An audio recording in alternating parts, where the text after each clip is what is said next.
I spent the last few days splitting my free time between two activities concurrently. One is watching the new HBO series Chernobyl, and the other is rereading a book that was heavily influential on me the first time I read it, which is The Technological Society by Jacques Ellul. And in this work, Ellul describes the increasing tendency of the world to become dominated by what he terms technique. Ellul identifies technique as the totality of methods rationally arrived at and having absolute efficiency for a given stage of development in every field of human activity. That is, more than any grouping of technology, technique is the very attitude of viewing something through the lens of maximum efficiency or instrumental reason, and this is more than ever becoming the spirit of our age. And as far as watching Chernobyl, what I've read into this show is the tension the system sees as existing between the competent technocrats on the one hand and the self-serving politicians on the other hand, who only understand political technique and so are profoundly incapable of managing the advanced matrix of technique that the state administers and is meant to serve as a unifying function of. And one scene in particular highlights this tension. Ulana, the main female character of the show, who is entirely fictitious, which is interesting considering most of the male characters are based on real figures. So this show chooses to make their one injection of some diversity a paragon of virtue. And the actress seems to understand this, and she seems to understand the message that's kind of subtly being communicated sometimes throughout this show. Because this actress, Emily Watson, when interviewed about the show, said, "It's a very interesting parable for our times. The political truth is more convenient than what the science is saying. The truth is a very movable feast. It just takes one person to say climate change is a hoax, and everyone gives them a platform in the interest of balance." So, for Watson and the emerging technocratic elite of our time, all opinions are not equal. The only opinions that really count are those of the competent, the qualified, the experts.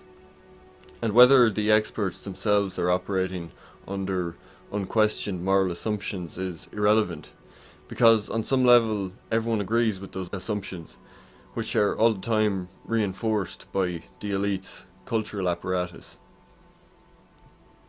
And this political skepticism is best captured in a scene in episode 2, when Ulana, who is a nuclear physicist, visits a party official in Minsk to warn him of her conclusions regarding the unfolding situation in Chernobyl.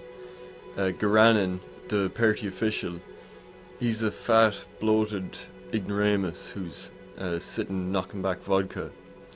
And he seems to be intentionally portrayed as a caricature of how the technocrats like Ulana, and we can assume the creators of this show, view politicians and ideologues as the enemies of progress, which to them is equated with the unfolding of technique into every aspect of society. And in a telling piece of dialogue, Ulana tries her best to impress her informed opinion on Garanin, but to no avail. "I prefer my opinion to yours," Garanin says. And Ulana says, "I'm a nuclear physicist. Before you were deputy secretary, you worked in a shoe factory."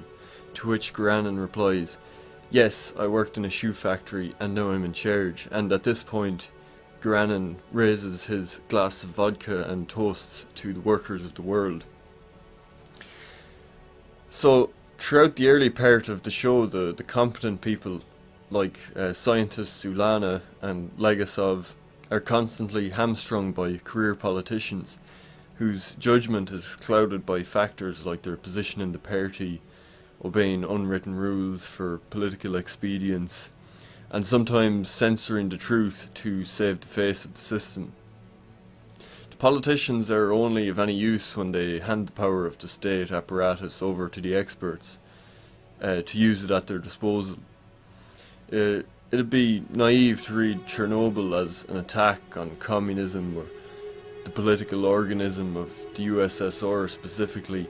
Rather, I think the message of Chernobyl is that technique has advanced to such a stage that politics itself is now an unnecessary crutch on the smooth functioning of technique, which is finally completing its annexation of all areas of life, including the political domain. And in this regard, technique does not deal in questions of morality. It has nothing to say on communism or the use of nuclear energy per se. Technique in its expansion always provides a right answer to the problems it presents. No one would deny it was right in this case for the politicians to put their trust into nuclear physicists and to provide them with all the labour and material that they needed, even if it meant certain death for many of the volunteers. And as Gorbachev, who's in this show, who's the leader of the Soviet Union at the time, as he glibly remarks to Legasov when he asks for permission to send 3 men to their deaths by entering the reactor of the plant, he glibly says everything comes at a price. And it's at this stage in the show that Gorbachev and the party officials have given up trying to come up with solutions to the problem within their paradigm of their traditional approach, and they've instead accepted the inevitable and surrendered to the technicians. Everything comes at a price, and when technique expands to such an extent that its complexity becomes incomprehensible for, say, a local party official, then the price of the material benefit provided by technique is the loss of things more intangible, like the loss of the power of human will to any longer influence the determinacy of the technological matrix. So that is to say, the qualitative elements of life must one by one surrender to the quantitative in this process.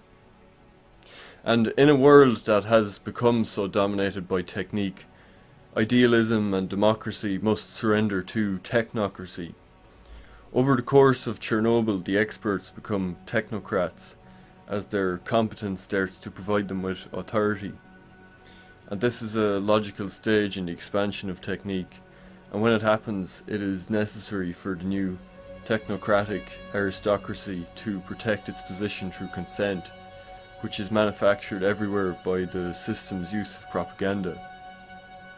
And with the increasing domination of the world by Silicon Valley technocrats, television and cinema are more and more enforcing on us a fear of the indeterminacy of political will, and assuring us of the competence of our new overlords, the technocrats, the scientists, the experts.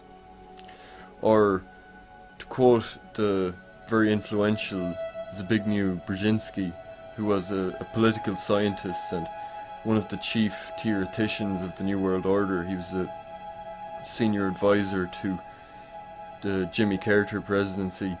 He wrote, the technotronic era, by which he means this technocratic way of organizing the world. This era involves the gradual appearance of a more controlled society. Such a society would be dominated by an elite, unrestrained by traditional values. Today we are again witnessing the emergence of transnational elites, whose ties cut across national boundaries. It is likely that before long the social elites of most of the more advanced countries will be highly internationalist or globalist in spirit and outlook. And so this is the ultimate vision of the technocrats. It's a new world, a brave new world, in which we shall be all watched over by machines of loving grace.